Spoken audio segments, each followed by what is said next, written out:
Assalamualaikum warahmatullahi wabarakatuh. Bismillahirrahmanirrahim. Alhamdulillahirabbil alamin. Wa bihi nasta'inu ala umurid dunya waddin. Assalatu wassalamu ala asrafil anbiya'i wal mursalin sayyidina wa maulana Muhammadin wa ala alihi wa ashabihi ajma'in, amma ba'du. Hadirin ma'asyiral muslimin hafizakumullah. Sore ini akan kami bacakan penjelasan tentang sifat wajib bagi para rasul yang ketiga, yaitu tabligh. Bismillahirrahmanirrahim. Wa yajibu, dan wajib, fi haqqihim, pada haknya para rasulnya Allah, alaihi mushollat wassalam, semoga Allah selalu melimpahkan rahmat, keagungan dan keselamatan. Apa yang wajib? Tablighuma, menyampaikan sesuatu atau wahyu. Umiru, yang mereka diperintah bitablighihi, untuk menyampaikannya, lil khalqi, kepada manusia atau makhluk. Di sifat wajib bagi para rasul yang ketiga adalah tabligh. Tabligh itu artinya menyampaikan. Orangnya disebut mubaligh, orang yang menyampaikan. Menyampaikan apa? Menyampaikan wahyu dari Allah yang memang Allah memerintahkan untuk disampaikan. Jadi ada juga wahyu tapi tidak diperintahkan untuk disampaikan. Jadi yang disampaikan itu ya yang memang oleh Allah disuruh untuk menyampaikan. Bikhilafi ma umiru bikitmanihi, berbeda dengan wahyu yang para rasul itu diperintah oleh Allah untuk menyimpannya. Jadi ada wahyu dari Allah yang hanya khusus buat rasul, khusus buat nabi, tidak untuk umatnya. Dan yang seperti itu oleh rasul juga tidak disampaikan kepada umatnya, cukup untuk dirinya sendiri. Wa ma khuyyiru fihi, dan ada juga wahyu yang diterima dari Allah tapi Allah tidak memerintahkan untuk disampaikan atau untuk disembunyikan. Di sepenuhnya terserah para rasul yang menerima itu, boleh disampaikan, boleh tidak. Nah, tentunya untuk wahyu yang diperintahkan untuk disampaikan, rasul pasti menyampaikan. Kalau perintahnya untuk disembunyikan, pasti disimpan. Sementara untuk yang diperintahkan memilih antara menyampaikan dan menyembunyikan, ya rasul tidak wajib untuk menyampaikan, karena memang perintahnya sendiri boleh disampaikan, boleh tidak. Falaisa, maka tidaklah tablighu kulli minhuma, menyampaikan masing-masing dari dua hal itu wajiban wajib. Jadi untuk yang rasul dipersilahkan memilih, maka dia tidak wajib untuk menyampaikannya, karena sifatnya pilihan, boleh disampaikan, boleh tidak. Bal yajibu kitmanu ma umiru bikitmanihi, bahkan kalau wahyu yang diterima dari Allah itu diperintahkan oleh Allah untuk disembunyikan, ya wajib untuk disembunyikan, tidak boleh disampaikan. Wala yajibu alim sayun fi ma khuyyiru fihi. Jadi sekali lagi, wahyu yang diterima oleh para rasul itu ada tiga macam. Ada yang diperintahkan untuk disampaikan kepada umatnya, ada yang diperintahkan untuk disembunyikan, berarti hanya khusus buat para rasul dan nabi. Ada juga yang ketiga, boleh disampaikan, boleh tidak. Nah, tentunya yang wajib untuk disampaikan itu ya hanya yang pertama tadi itu, ya. Yang kedua justru malah wajib disimpan. Yang ketiga, boleh disampaikan, boleh tidak. Dan rasul karena orangnya terpercaya, maka semua wahyu yang oleh Allah diperintahkan untuk disampaikan itu pasti disampaikan, walaupun isi wahyu itu merupakan teguran kepada Nabi Muhammad. Itu bukti kejujuran Nabi Muhammad, bukti bahwa Nabi Muhammad itu benar-benar nabi yang bisa dipercaya, bahwa wahyu yang isinya teguran Allah kepada Nabi Muhammad pun oleh Nabi Muhammad tetap disampaikan kepada umatnya. Padahal umumnya seorang tokoh atau pimpinan itu kalau kemudian dia ditegur oleh pimpinan yang lebih atas, maka teguran itu kan akan disembunyikan, jangan sampai ketahuan bawahannya, karena ketahuan bawahannya dia akan malu gitu. Tapi kalau Nabi Muhammad tidak, ketika Nabi Muhammad dapat teguran dari Allah pun, maka teguran itu juga disampaikan kepada umatnya. Apa contohnya bahwa Nabi Muhammad pun juga pernah ditegur oleh Allah? Yaitu ada dalam juz 30 surah yang pendek ya, yang bermula dari ayat yang berbunyi abasa wa tawalla anja'ahul a'ma. Ayat ini teguran Allah kepada Nabi Muhammad. Ceritanya waktu itu Nabi Muhammad sedang menjelaskan tentang Islam kepada pembesar-pembesar Quraisy, kepada para pejabat-pejabat tinggi. Jadi pengajian khusus kaum elit. Nah, ketika Nabi sedang menjelaskan itu, datanglah orang buta.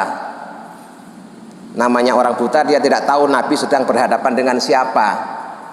Orang buta ini datang langsung mempertanyakan sesuatu ya, kepada Nabi Muhammad.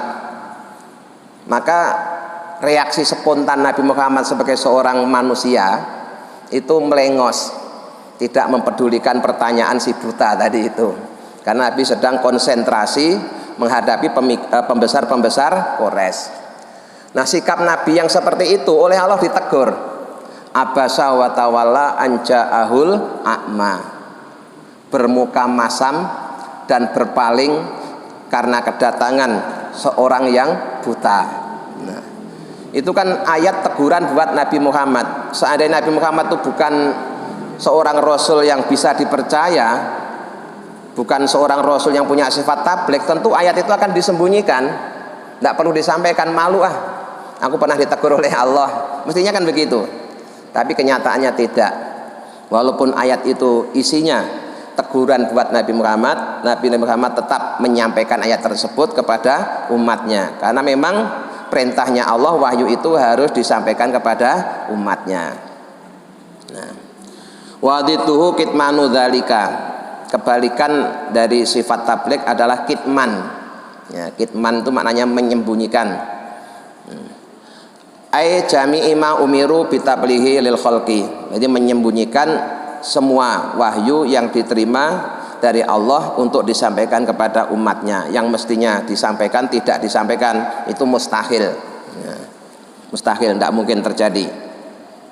Maka Al-Quran yang ada itu sudah sempurna, karena memang semua yang Allah wahyukan kepada Nabi Muhammad untuk disampaikan sudah disampaikan semua, nggak ada yang ketinggalan, nggak ada yang diumpetin ya, nggak ada yang disembunyikan, sehingga kita berkeyakinan Al-Quran itu sudah sempurna. Nah, ini beda dengan keyakinan kelompok lain yang menganggap Al-Quran itu belum sempurna, karena menurut dia masih ada wahyu-wahyu yang diterima dari Allah yang kemudian diumpetin oleh Nabi Muhammad. Kemudian setelah Nabi Muhammad wafat baru ketahuan, akhirnya wahyu itu harus disisipkan. Nah, ini kan kacau itu ya, kacau. Nah, jadi sekali lagi, kita yang berakidah Ahlussunnah wal Jamaah yakin Al-Quran itu sudah sempurna. Semua wahyu yang diterima oleh Nabi Muhammad dari Allah untuk disampaikan, semuanya sudah disampaikan, tidak ada yang diumpetin, tidak ada yang disembunyikan.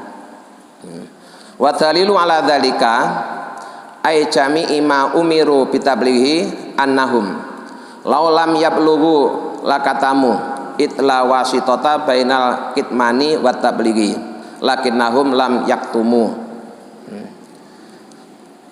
Dalil yang menunjukkan bahwa para rasul itu punya sifat tabligh adalah seandainya, ingat kalau ada kalimat seandainya, berarti itu kalimat sudah, kalimat seandainya itu tidak terjadi.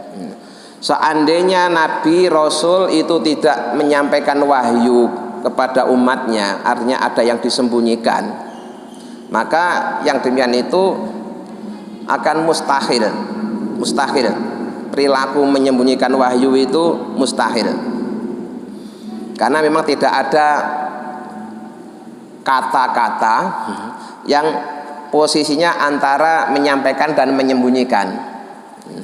Jadi kalau tidak menyampaikan berarti menyembunyikan. Kalau menyembunyikan berarti tidak menyampaikan. Harus begitu.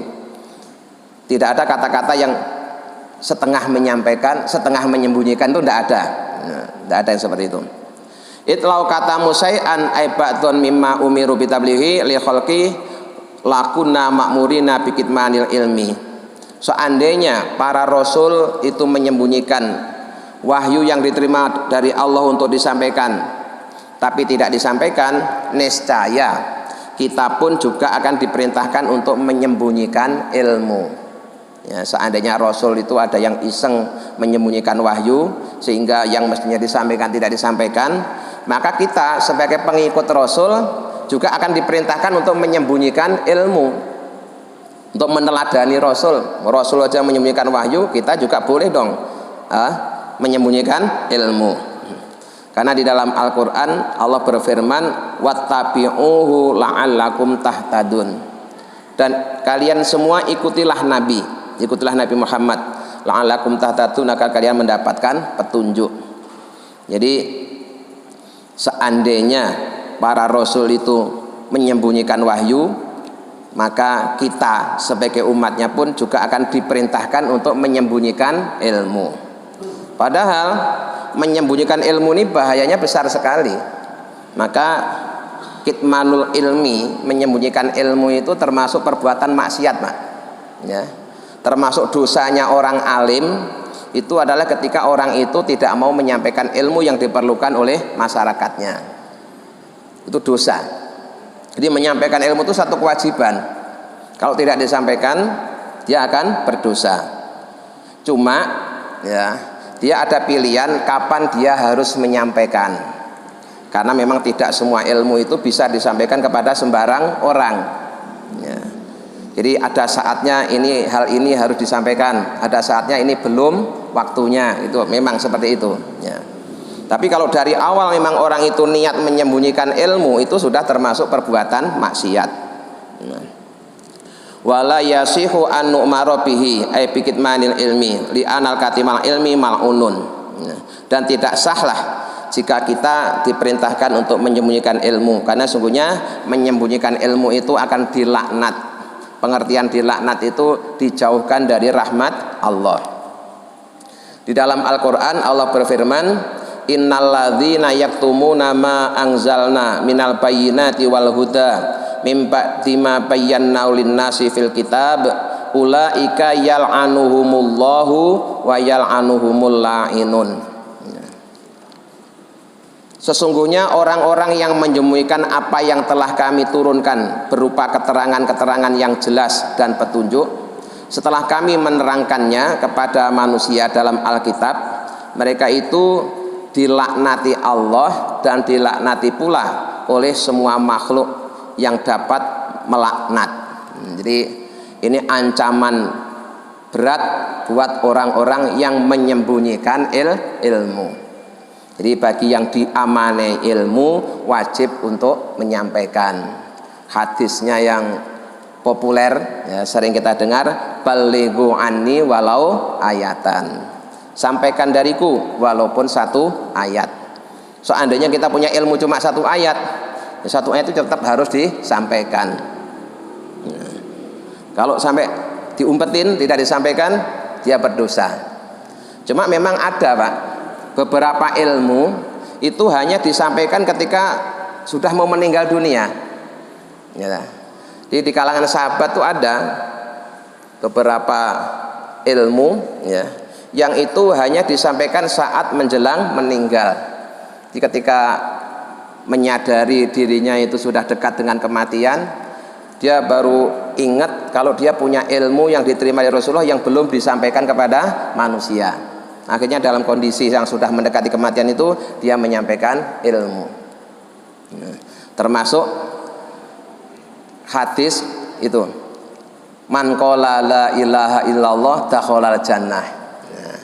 Siapa yang mengucapkan kalimat la ilaha illallah maka dia akan masuk surga. Itu rata-rata sahabat menyampaikannya itu ketika sudah mau meninggal dunia ya. Kenapa? Karena hadis ini ada positifnya juga ada negatifnya. Bukan hadisnya sebenarnya yang negatif itu, masyarakatnya.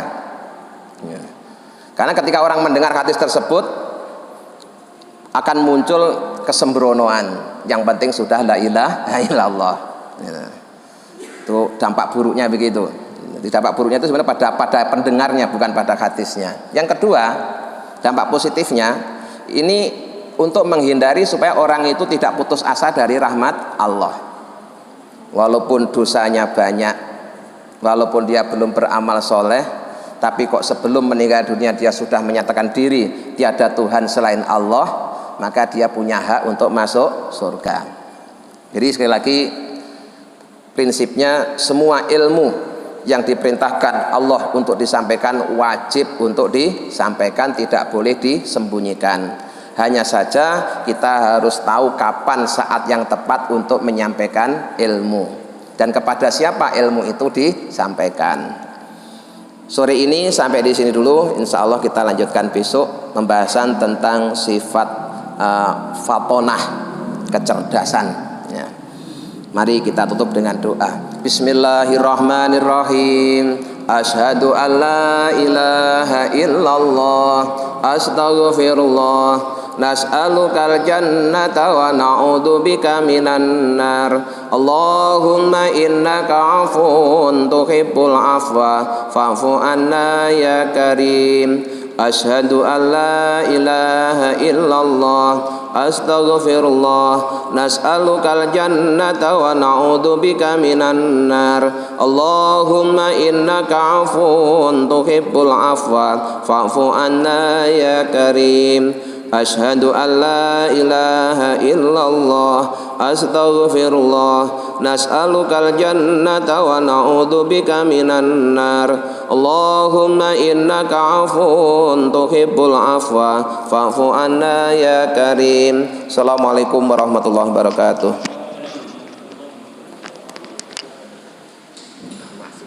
Pas? Allahu akbar.